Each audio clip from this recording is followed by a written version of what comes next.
Hey, this is Haro coming at you from the Haro Group, coming at you from Mesa Soccer Fields in Greer, South Carolina. And today I want to talk about how long should you keep a house in Greenville, South Carolina. And I don't know that this is specific to Greenville, South Carolina. We're going to talk about it here. So having been in real estate now 15 years, 16 years, wow.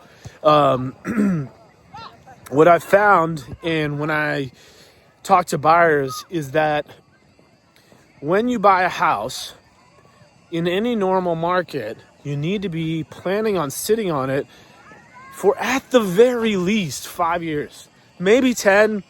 In my preference is for as long as possible, multiple decades, because that's when appreciation really begins to start to work for you.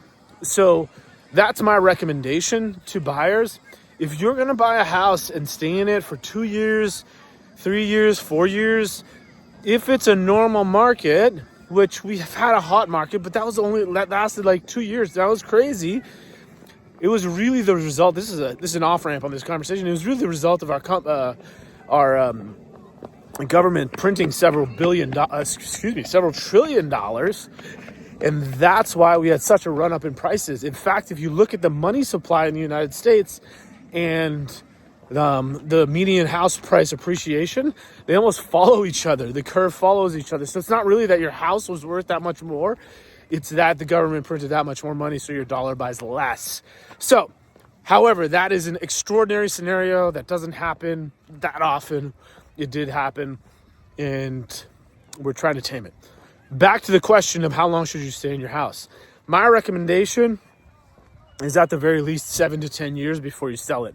Because then the cost of selling it, which is anywhere from, I usually tell people to assume 10%, because if it's a buyer's market, you're going to want to pay for closing costs. You have commissions to pay for. The costs of the sale of a property are in the range of 10%.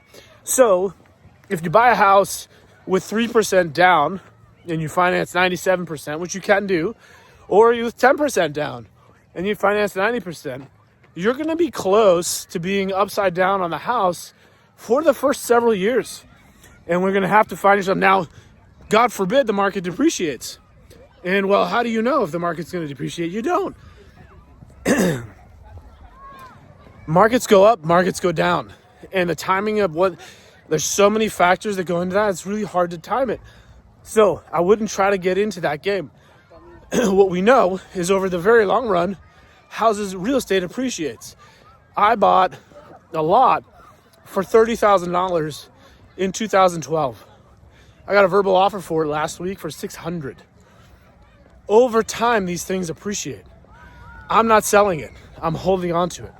So back to the conversation. How long should you keep a house? At a very minimum, 7 to 10 years. And when I'm counseling buyers, what I recommend to them is that they hold on to it for the rest of their lives. They should buy their first house with the idea, or any successive house, with the idea that they're going to hold on to it when they buy the next one. They're going to save up enough money to buy the next one without having to sell the first one and then rent out the first one. So when you buy a house, always picture, hey, what's this going to rent for? Oh, I don't want to be a property manager. I don't want to be a landlord. That's a separate conversation. We can talk about that. I might make another video about that. Feel free to ask me that question in the comments. But that is the way I would think about this. Is that how many properties? I've rarely sold any property that I've owned. Most of the time, my bent, my inclination is to hold on to the property and use it as a rental property and hold on to the real estate for as long as I can. That is what I would recommend. Obviously, there's a whole lot of factors that goes into that. It's a very personal decision. Everyone has to make the best decision with their situation. Happy to talk it through. If you ever want to reach out, we'll just set up a time. We'll grab a coffee. You can come in the office, whatever. Happy to talk it through. Thanks for listening. Feel free to drop me any questions in the comments.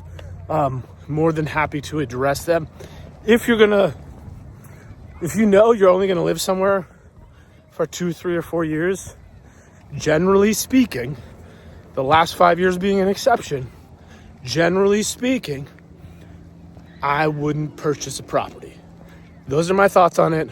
I know it's a little bit different than what you may have heard, but reach out, let me know. I'm more than happy to talk about it. Thank you. See you later. Thanks for listening. Next time.